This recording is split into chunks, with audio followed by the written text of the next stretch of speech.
The boardroom of Chin Industries had that sterile corporate smell, leather chairs, freshly printed quarterly reports, and the faint trace of my father's cologne that had dominated this space for 30 years. I sat at the far end of the mahogany table, my laptop open, taking notes like I always did during these monthly meetings. The company my grandfather built, the empire my father expanded, the legacy my brother Marcus believed he alone would inherit. Item 7 on the agenda, Marcus announced, his voice carrying that particular tone of authority he'd cultivated since business school. The Singapore expansion project. We've secured preliminary agreements with 3 major distributors, and construction on the new facility begins in 8 weeks. Dad beamed from the head of the table. Excellent work, son. This is exactly the kind of strategic thinking that builds dynasties. I continued typing, documenting the presentation as Marcus clicked through his slides. Projected revenues, market analysis, competitor positioning, all solid work, I had to admit. Marcus had always been good at the flashy presentations, the confident handshakes, the corporate theater that impressed investors and clients alike. The total capital requirement is $85 million, Marcus continued. We've structured it as a phased deployment over 18 months, with the first $30 million releasing next week to secure the property and initial construction permits. My mother, sitting beside Dad, clasped her hands together. I'm so proud of you, Marcus. This is what real business leadership looks like. I kept typing. Emma, Dad said, his attention suddenly shifting to me. Are you getting all this? I know financial planning isn't really your strong suit, but try to understand the big picture here. I nodded without looking up. Got it all documented, Dad. Marcus smirked. Don't worry, Em. Not everyone has the vision for international expansion. Your little consulting projects are valuable too. Someone has to handle the small stuff. The other board members, Uncle Richard, my father's law school friend James, and the company's CFO Margaret, shifted uncomfortably. They knew my little consulting projects included advising 3 Fortune 500 companies on their Asian market strategies, but correcting Marcus had never been worth the family drama it caused. Actually, I said mildly, I had a few questions about the funding structure. Emma, Marcus cut me off, leaning forward with that condescending smile he'd perfected. This is complex corporate finance. We're talking about international property acquisition, construction contracts, regulatory compliance across multiple jurisdictions. It's not like balancing a personal checking account. Uncle Richard cleared his throat. Marcus, Emma does have extensive experience in consulting, Marcus interrupted. Which is great. Very respectable. But this is real business, Uncle Richard. This is putting tens of millions of dollars into play, managing construction teams, negotiating with foreign governments. It requires a certain gravitas that comes from years of hands-on operational experience. Dad nodded approvingly. Marcus is right. Emma, you've done well with your little side career, but this is a different league entirely. When you've spent 15 years in the trenches like Marcus has, then you can weigh in on these decisions. I had spent 12 years building an investment portfolio that spanned 4 continents, but who was counting? I just wanted to understand the contingency planning, I said, keeping my voice neutral. What happens if the initial property acquisition faces delays? Or if the regulatory approval takes longer than projected? Marcus actually laughed. See, this is what I mean. Always looking for problems instead of opportunities. This is why you'll never understand real business, Emma. Winners think about success. You're still thinking like a mid-level consultant, worrying about edge cases instead of focusing on execution. Margaret, the CFO, looked uncomfortable. Actually, contingency planning is standard practice. Margaret, Dad interrupted gently, I appreciate your thoroughness, but Marcus has this handled. He's been preparing this expansion for 2 years. Every angle is covered. Marcus stood, walking around the table with his hands in his pockets. His power pose. Emma, I love you. You're my sister. But there's a reason Dad put me in charge of operations and you. Well, you do your thing. Some people are built for the big leagues and some people are better suited for support roles. There's no shame in that. The patronizing tone was nothing new, but something in his voice today had an extra edge. Maybe it was the stress of the expansion, or maybe it was just Marcus being Marcus, but he was really leaning into the condescension. Stick to your little side jobs, Marcus continued, returning to his presentation clicker. Leave the real business to the professionals who've actually built something. Now if we can return to the expansion timeline. I nodded slowly, closing my laptop. Under the table I pulled out my phone and opened an encrypted messaging app that connected directly to my investment director David Chin. No relation despite the shared last name. I typed quickly, need to schedule a call. Urgent. Regarding Chin Industries' funding structure. The response came within seconds. Available now. Conference line. I stood quietly, gathering my laptop and notebook. Excuse me. I need to take a call. Marcus didn't even pause his presentation. Sure. This stuff is probably over your head anyway. I walked out of the boardroom, my heels clicking on the marble floor of the executive suite, and headed to the empty conference room 3 doors down. The space was smaller, used mainly for client calls and vendor negotiations, but it had a door that locked and soundproofing that would keep this conversation private. David answered on the first ring. Emma. What's going on? I need a complete breakdown of the Chin Industries funding structure, I said, settling into a chair. Specifically, the $85 million Singapore expansion project that's set to begin disbursement next week. There was a pause, the sound of keyboard clicks. Pulling it up now. Okay, so the $85 million is structured as a private equity investment through 3 shell corporations that ultimately trace back to your holdings. Your brother Marcus believes the funding is coming from a consortium of international investors arranged through our firm, which is technically true. You're just the primary investor behind the consortium structure. What percentage of the total funding do I control? You're providing $78 million of the $85 million, David said. The other $7 million comes from 2 smaller investors who came in as part of the consortium appearance. Without your capital, the project is fundamentally non-viable. The construction contracts require proof of 90% funding availability before they'll begin work. I took a breath, looking out the window at the city skyline. From this height, you could see the harbor, the shipping containers being loaded and unloaded, the constant movement of commerce that had built my family's wealth. Grandfather Chin had started with a single warehouse. Dad had turned it into an import-export empire. And Marcus thought he was the only one who understood how to expand it. What would happen if I withdrew my investment? David's pause was longer this time. Emma, are you sure you want to? Just walk me through it. Hey. If you pull your funding, the project collapses immediately. Marcus has already committed to property deposits, pre-construction contracts, and regulatory fees totaling about $8 million. Those commitments were made based on the assumption of full funding availability.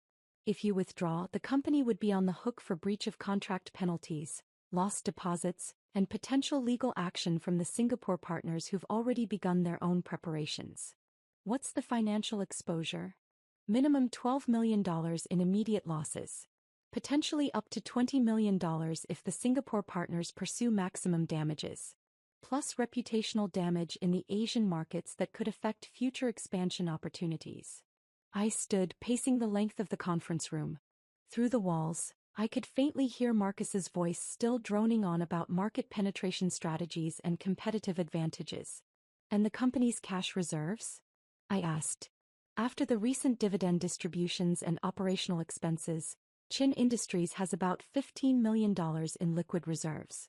They could absorb the loss, but it would severely impact their ability to pursue other opportunities for the next 18 to 24 months. Plus, your father would have to explain to the board why a supposedly guaranteed funding arrangement fell through. I stopped at the window, watching a cargo ship make its way toward the port. My phone buzzed with a text from Margaret, the CFO. You okay? That was rough in there. Margaret was one of the few people at Chin Industries who actually understood what I did outside the family business. She'd helped me structure some of my early investments, back before my portfolio had grown large enough to require a dedicated management firm. I typed back, I'm fine. Just needed some air. Her response came immediately, your brother is an idiot. Everyone in that room knows it except your father. That made me smile despite everything. Margaret had been with the company for 20 years, had watched Marcus grow from an arrogant MBA graduate to an arrogant VP of operations. She'd also watched me build an investment empire that dwarfed anything Marcus had accomplished, even if most of the family remained oblivious to it. David, I said, returning my attention to the call. I want to understand all the mechanisms. If I withdraw my investment, how quickly does everything unravel? The first disbursement is scheduled for next Monday, 5 days from now. That's $30 million releasing to the Singapore Property Trust for the initial land acquisition and permits. If that money doesn't appear, the Property Trust has a 48-hour grace period before they invoke the penalty clauses. So we're looking at first-level consequences by Wednesday of next week. And Marcus's position? His reputation takes the primary hit. He's personally guaranteed the project timeline to multiple stakeholders: the board, the Singapore partners, the construction firms. If it falls apart, he owns the failure. Your father might try to shield him, but the board will ask hard questions about due diligence and risk management. I walked back to the table, sat down, and opened my laptop. On the screen was my personal investment dashboard. A real-time overview of holdings that span venture capital, private equity, commercial real estate, and strategic corporate investments. The number at the top of the screen represented my total portfolio value: $847 million. My little side jobs had been quite productive. Emma. David's voice pulled me back. What do you want to do? Through the wall, I heard laughter from the boardroom. Marcus had probably cracked one of his jokes, the kind that Dad loved and everyone else tolerated because Marcus was the heir apparent. I thought about all the family dinners where my business achievements were dismissed as cute or impressive for a woman. All the board meetings where my questions were treated as naive instead of strategic. All the times Marcus had introduced me to his business associates as my sister who does some consulting, while he presented himself as the dynasty's future. I thought about Grandfather Chin, who taught me to read financial statements when I was 12 years old. Who'd opened my first investment account as a high school graduation present. Who'd told me 2 weeks before he died, "The ones who underestimate you will make the best teachers, Emma. Let them show you what not to become." "Pull it," I said quietly. "Emma. Pull all $78 million from the Chin Industries Singapore expansion. Structure the withdrawal to hit their accounts Monday morning, right when they're expecting the disbursement to arrive. Make it clean, legal, and completely unambiguous. I want every document showing that the funding was contingent on investor approval, and the investor, me, no longer approves of the project direction." David was silent for a long moment. "This is going to create significant problems for your family." My family created significant problems for themselves when they decided competence was determined by gender and birth order rather than actual performance. Execute the withdrawal, David. Monday morning. I'll need authorization in writing. You'll have it within the hour. And David, make sure all the documentation clearly shows the investment structure. I want Marcus to know exactly who was funding his vision this entire time. I ended the call and sat in the quiet conference room, my heart beating faster than I wanted to admit. This was nuclear. This was burning bridges and salting earth. This was choosing vindication over family harmony. This was also long overdue. My phone buzzed again. "Margaret, are you coming back? Marcus just proposed accelerating the timeline to start construction early. Your father is eating it up." I stood, straightened my blazer, and headed back to the boardroom. When I opened the door, Marcus was mid-sentence, describing how the early start would give them a competitive advantage in the Singapore market. "Sorry about that," I said, sliding back into my seat. "Emergency call." Marcus barely glanced at me. "Everything okay with your little projects?" "Everything's fine," I said, opening my laptop and resuming my notes. "Please continue. This is all very educational." Dad smiled at me approvingly, probably pleased that I was finally showing the proper deference to Marcus's genius. Uncle Richard gave me a concerned look but said nothing. Marcus clicked to his final slide. A projected revenue graph showing Chin Industries' growth trajectory over the next 5 years, with the Singapore expansion as the primary driver. "This is the future of our company," he declared. "This is what separating the visionaries from the support staff looks like. This is real business." I typed every word, documenting the presentation with perfect accuracy. In 5 days this would all make fascinating reading. The meeting concluded with Dad standing to shake Marcus's hand, pulling him into one of those masculine half-hugs that fathers give sons when they're proud. "You're going to take this company to heights I never imagined," Dad said. "This is the kind of bold leadership that builds legacies." Marcus beamed, accepting congratulations from around the table. Even Margaret offered a professional "well done," though I caught her glancing at me with a question in her eyes. As people filed out, Uncle Richard approached me.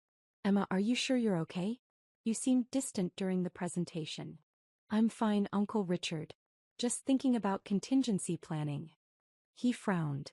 "Your brother was out of line with those comments. For what it's worth, I know you've built something impressive outside this company. Your grandfather would be proud." That made my throat tight. "Thanks, Uncle Richard. That means a lot." He squeezed my shoulder and left, leaving me alone in the boardroom with my laptop and my thoughts. Through the windows, the sun was setting over the harbor, painting the water in shades of orange and gold. Somewhere in Singapore, people were preparing to break ground on a facility that would never be built. I spent the next hour in my office, a small space on the executive floor that Dad had given me more as a gesture than a necessity, drafting the formal withdrawal authorization. The language was precise, legal, and completely airtight. By the time I finished, it was after 7, and the building was mostly empty except for security and the occasional workaholic staying late. I sent the document to David with a simple message. "Execute Monday morning, 9 a.m. Singapore time. That's 9 p.m. Eastern Sunday.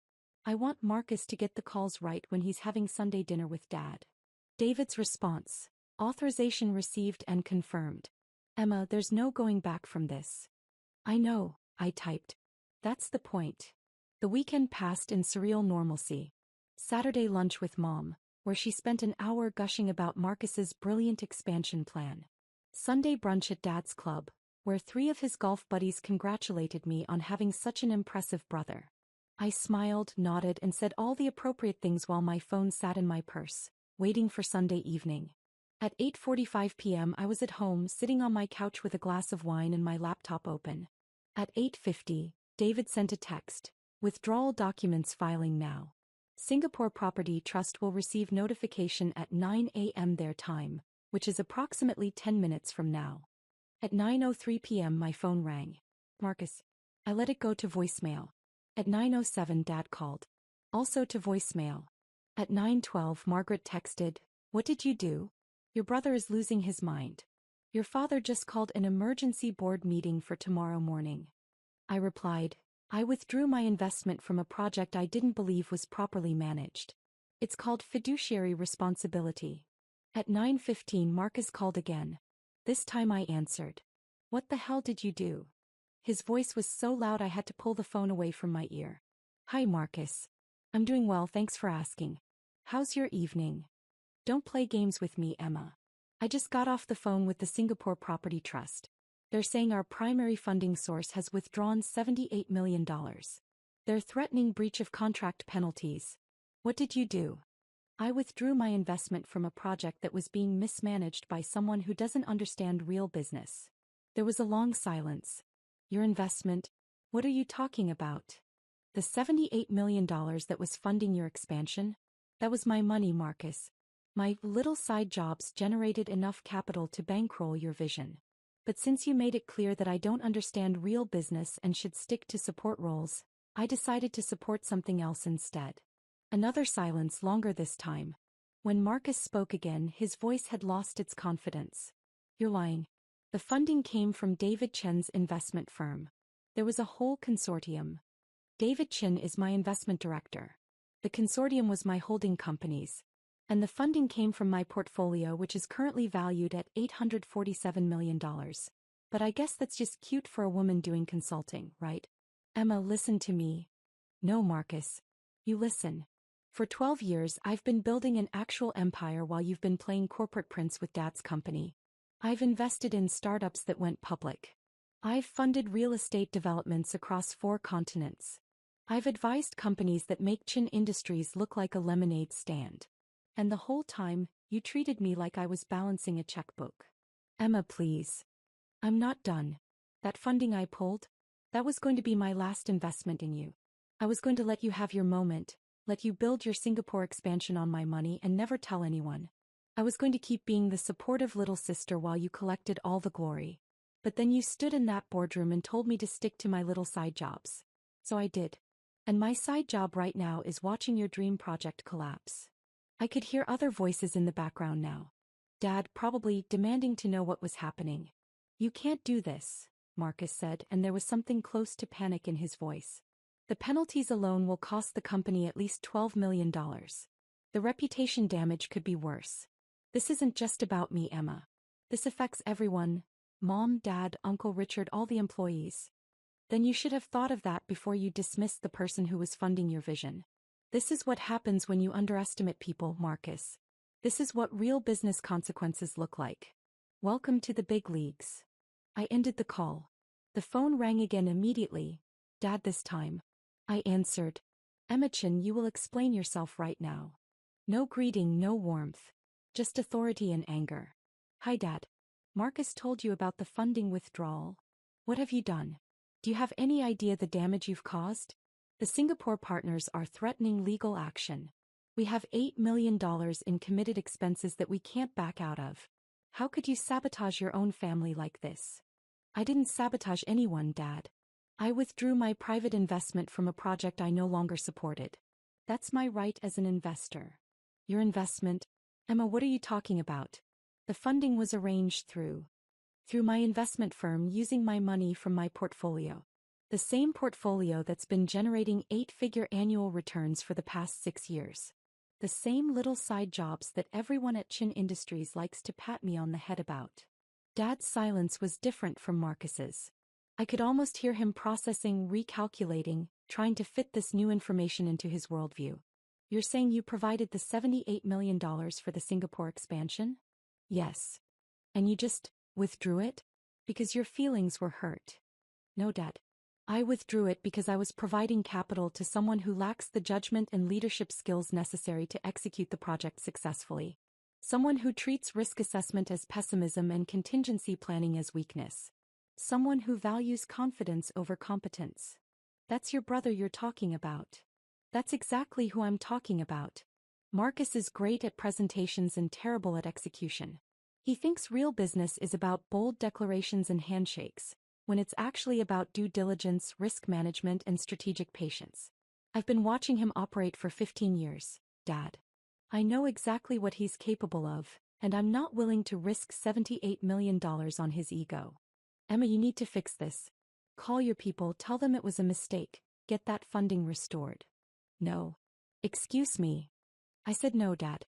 The funding withdrawal stands. Marcus can find other investors if he believes in the project so strongly. He can approach venture capital firms or private equity or traditional bank financing. He can do what every other businessperson does when they need capital. Make a compelling case based on solid fundamentals and proven track records. What he can't do is use my money while treating me like I'm too stupid to understand what real business looks like. Emma, this is family. Exactly. It's family, Dad. Which is why it hurts so much that you've spent decades dismissing everything I've accomplished. Do you know how many times I've sat in that boardroom listening to Marcus mock my little consulting projects while you nodded along? Do you have any idea what it's like to have built something extraordinary and have your own father treat it as cute? I never. Yes, you did. You do. Today, in that meeting when I asked about contingency planning, you told me to let the professionals handle it. I have more capital under management than Chin Industries' entire market valuation, and you treated me like I was a child asking about grown-up topics. Dad's voice when he spoke again was harder. So this is revenge. You're willing to damage the family company because of hurt feelings. This isn't revenge, Dad. This is consequences. Marcus spent 2 years planning an expansion on funding he didn't understand. He committed the company to contracts without verifying his capital sources. He treated his primary investor with contempt. Those are fundamental business failures and they have costs. He's learning about those costs right now. Emma. The emergency board meeting tomorrow morning? I'll be there. I'll have full documentation showing the funding structure, the withdrawal authorization, and the timeline of events. The board can evaluate whether Marcus exercised appropriate due diligence in understanding his capital sources. They can decide whether someone who didn't know who was funding his flagship project should be making strategic decisions for the company. You're trying to destroy your brother. No, Dad. I'm trying to teach him the lesson you should have taught him years ago, that respect is earned through competence, not given through birth order. See you tomorrow. I ended the call and turned off my phone. The next morning, I arrived at Chin Industries at 7:30 a.m., 90 minutes before the emergency board meeting. Margaret was already there, coffee in hand, looking tired. "You actually did it," she said. "You actually pulled the funding." "I did. Emma, your father is talking about removing you from the board. Your brother is talking about legal action. This is bad. It's about to get worse," I said, handing her a USB drive. "This contains complete documentation of the investment structure, including the shell corporations, the consortium arrangement, and the capital source verification that Marcus should have conducted but didn't. Make sure every board member has a copy before the meeting starts." Margaret took the drive, looking at it like it was a live grenade. "This is really happening." "This already happened, Margaret. Now we're just documenting it." The boardroom filled up by 8:45. Uncle Richard arrived looking grim. James, Dad's lawyer friend, came in studying documents on his tablet. Dad and Marcus arrived together, both looking like they hadn't slept. Marcus's eyes were red, his tie slightly crooked. The first time I'd ever seen him less than perfectly polished. At precisely 9 a.m., Dad called the meeting to order. "We're here because of a crisis that has put Chin Industries at significant financial and legal risk," Dad began. "The Singapore expansion project, which this board approved 3 months ago, has lost its primary funding source. Emma has withdrawn $78 million in investment capital, effective immediately. This withdrawal triggers breach of contract penalties, legal liability, and reputational damage that could cost the company upward of $20 million. Uncle Richard raised his hand. "Before we continue, I think we need to understand the funding structure better. Emma, can you explain how you were providing $78 million for this project without the board's knowledge?" I opened my laptop and connected to the boardroom's display screen. The funding was structured as a private equity investment through David Chin Investment Management, my firm. Marcus approached the firm seeking capital for the expansion. The firm created a consortium structure using 3 holding companies I control. Marcus was told the funding came from a group of international investors, which was technically accurate. I'm an international investor. "But you're his sister," James said. "Why the secrecy?" "Because I wanted to see if the project was viable on its own merits, without family politics affecting the evaluation. My investment team conducted standard due diligence. Market analysis, risk assessment, regulatory review. The project had merit, so I approved the funding." Marcus spoke for the first time, his voice tight. "Then why withdraw now?" I looked at him directly. "Because during yesterday's board meeting, I realized the person running the project lacked the judgment and maturity necessary to execute successfully. Someone who treats risk assessment as negativity and dismisses valid concerns as ignorance isn't someone I trust with $78 million of my capital." "That's personal, not professional," Marcus shot back. "You pulled the funding because I hurt your feelings. I pulled the funding because you demonstrated fundamental incompetence. You spent 2 years planning an $85 million expansion without verifying your capital sources. You committed the company to millions in contracts without confirming the funding was secure. You violated basic due diligence protocols because you were so confident in your own vision that you didn't ask the necessary questions." Dad interrupted. "Emma, that's unfair. Marcus was told the funding was confirmed." "Confirmed by whom, Dad?" "Marcus received documentation saying a consortium was providing capital. Did he verify who controlled the consortium? Did he check the holding company registrations? Did he ask his funding source what conditions existed for continued investment? Those are basic questions that any competent executive would ask. Marcus asked none of them." Margaret spoke up quietly. "She's right. I reviewed the documentation this morning. The funding agreements clearly stated that capital disbursement was contingent on ongoing investor approval. Marcus signed those agreements without questioning the contingency clause." Marcus's face flushed. "Because I didn't think my own sister would sabotage me." "This isn't sabotage, Marcus.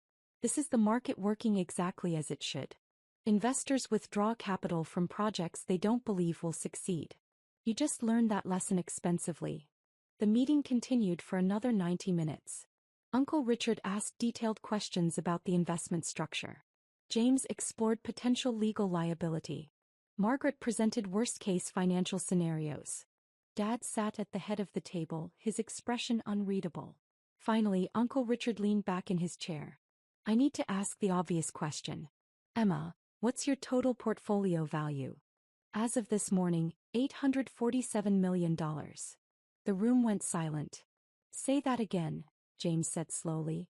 My current investment portfolio is valued at $847 million. Annual returns average between $65 and $90 million, depending on market conditions. I manage direct investments in 23 companies, hold significant real estate in 6 countries, and advise 3 Fortune 500 corporations on their Asian market strategies. My little side jobs have been quite productive. Dad stared at me like I was a stranger. That's not possible. It's documented in the materials Margaret distributed. Full financial statements, audited by Deloitte, verified by 3 separate investment banks. I built it over 12 years, starting with the $500,000 inheritance grandfather Chin left me and reinvesting every dollar of profit instead of spending it on luxury items or status symbols. Marcus looked physically ill. You have almost $1 billion? I have a portfolio that will likely cross the $1 billion threshold within the next 18 months, yes. Which is why I'm very careful about where I invest my capital. And why I'm no longer willing to invest in projects run by people who think confidence is a substitute for competence. Uncle Richard actually laughed. A sharp, surprised sound. David, did you know about this? Dad shook his head slowly. I thought she was doing well with her consulting. I had no idea. Because you never asked, I said quietly. In 12 years, you never once asked me for a detailed breakdown of my business activities. You assumed consulting meant small projects and modest fees. You assumed wrong. The meeting ended with no clear resolution. Marcus's expansion was dead. Everyone acknowledged that. The question was what happened next, how to manage the penalties, how to explain the failure to stakeholders. As people filed out, Dad approached me. Emma, I think we need to talk. Privately. We went to his office, the space that had intimidated me as a child. Now it just looked like any other corporate executive's domain. Expensive furniture, impressive view, framed awards on the walls. I underestimated you, Dad said finally. I have been underestimating you for a very long time. Yes. That doesn't excuse what you did. Pulling that funding caused real damage. Damage that Marcus caused by not understanding his own capital structure. I just withdrew my money, Dad. Everything that followed was the consequence of his poor planning. Dad sat heavily in his chair. $847 million. How is that even possible? Grandfather taught me to read financial statements when I was 12. He taught me to think in terms of value creation, not consumption. When he died and left me that money, I invested it instead of spending it. I studied markets, built relationships, took calculated risks. I did everything you always said you valued. Discipline, vision, patience. I just did it outside Chin Industries where you couldn't see it. Why didn't you tell me? Would you have believed me? Or would you have patted me on the head and told me it was cute that I was playing with stocks? Dad didn't answer, which was answer enough. What happens now? He asked. That's up to you, Dad. I'm still a board member. I still own my shares in Chin Industries. But I'm not going to keep funding Marcus's ego with my capital. If he wants to rebuild his expansion plans, he can find investors who actually respect him enough to verify their funding sources. I stood to leave, then paused at the door. And Dad? The next time someone in that boardroom asks a question about risk management or contingency planning, maybe listen to the answer instead of dismissing it as ignorance. You might be surprised by what people know when you're actually willing to hear them. 3 weeks later, Marcus resigned from Chin Industries. The official statement mentioned pursuing other opportunities. The reality was that he couldn't face the board after they learned the full scope of his due diligence failures. Dad called a few times trying to rebuild bridges, but the conversations were awkward and brief. Uncle Richard asked me to lunch. I'm sorry, he said. I should have spoken up more in those meetings. I knew you were brilliant and I let your father and brother diminish you. You tried, Uncle Richard. I heard you. What will you do now? I smiled. Keep building. Keep investing. Maybe start looking at companies where competence is actually valued over birth order. Chin Industries could use someone like that, he said carefully. Someone who actually knows what they're doing. Are you offering me Marcus's position? I'm saying the board is reconsidering our leadership structure. And I'm saying that maybe it's time for the most qualified person to run the company, regardless of what the traditional succession plan looked like. I thought about Grandfather Chin, about building something meaningful, about the difference between legacy and ego. Let me consider it, I said. My phone buzzed with a message from David. New investment opportunity just came through.